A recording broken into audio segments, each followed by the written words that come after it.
The 50-30-20 rule explained. Budgeting for beginners. If you've ever tried to budget and quit within 2 weeks, it's not because you lack discipline. It's because most budgeting advice is either too complicated to follow or too vague to actually use. Today, I'm breaking down the one budgeting method that's simple enough to start today and flexible enough to actually stick with. It's called the 50-30-20 rule, and by the end of this video, you'll know exactly how to apply it to your own paycheck. Here's the problem with most budgeting systems. They ask you to track every single dollar, categorize every purchase, and stay perfectly disciplined every single day. That works for about 2 weeks, and then life happens and the whole system falls apart. The 50-30-20 rule works differently. Instead of micromanaging every transaction, it splits your income into 3 simple buckets. No spreadsheets full of categories. No obsessive tracking. Just 3 numbers you check in on each month. What the rule actually means. Here's how it breaks down. After taxes, your income gets split into 3 parts. 50% goes to needs. This is everything you genuinely can't function without. Rent or mortgage, utilities, groceries, transportation, minimum debt payments, insurance. Not what you want. What you need to survive and get to work. 30% goes to wants. This is your lifestyle spending, dining out, streaming subscriptions, hobbies, entertainment, upgraded versions of things you already have. This category is where a lot of people either feel guilty for spending or spend without realizing it's eating their whole paycheck. The 50-30-20 rule gives this category permission to exist, just within a boundary. 20% goes to savings and debt payoff. This includes your emergency fund, retirement contributions, investments, and any extra payments beyond the minimum on debt. This is the bucket that actually builds. This is the bucket that actually builds your future, and it's non-negotiable in this system, not an afterthought. A real example.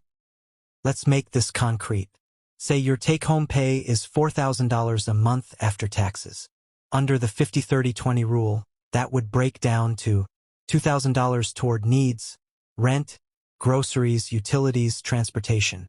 $1,200 toward wants, going out, subscriptions, hobbies. $800 toward savings and debt payoff. Notice what this does. It doesn't tell you exactly what to spend on groceries versus gas. It gives you a boundary. As long as your needs stay under $2,000 total, you have flexibility in how you spend within that bucket. That flexibility is exactly why this system is easier to stick with than rigid line-item budgets. How to actually set it up. Here's how to put this into practice step by step. Step 1. Calculate your after-tax income. Not your salary, your actual take-home pay after taxes and deductions. This is the number the whole system is based on. Step 2. Track your current spending for 1 month. Before changing anything, look at what you're actually spending right now across needs, wants, and savings. Most people are surprised by which category is out of balance. Step 3. Compare your current split to the 50-30-20 targets. If your needs are eating 65% of your income instead of 50%, that's your first area to address. Maybe that means a cheaper living situation, a cheaper car payment, or renegotiating a bill. If your wants are the imbalance, that's usually the easier fix, trimming subscriptions or dining out less. Step 4. Automate the savings bucket first. Set up an automatic transfer for your 20% the day your paycheck arrives, before you have a chance to spend it. This is the single most important step, because it removes willpower from the equation entirely. Step 5. Let the needs and wants buckets flex naturally. You don't need to track every purchase obsessively. As long as you're roughly hitting your targets by the end of the month, the system is working. Common mistakes. A few mistakes people make when starting this method. Mistake 1. Treating the percentages as rigid law. If you live in a high cost of living city, your needs might realistically be 60% instead of 50%, and that's okay. The framework is a guide, not a rulebook. Adjust it to your real situation, but try to protect that savings percentage as much as possible. Mistake 2. Skipping the savings bucket when money feels tight. This is the bucket people cut first when things get tough, and it's exactly the one that should be protected the most. Even dropping to 10% savings temporarily is better than dropping to 0. Mistake 3. Confusing wants with needs. streaming subscriptions, food delivery, and the nicer version of something you already own. These are wants even if they don't feel like it in the moment. Being honest about this category is where the real budgeting insight happens.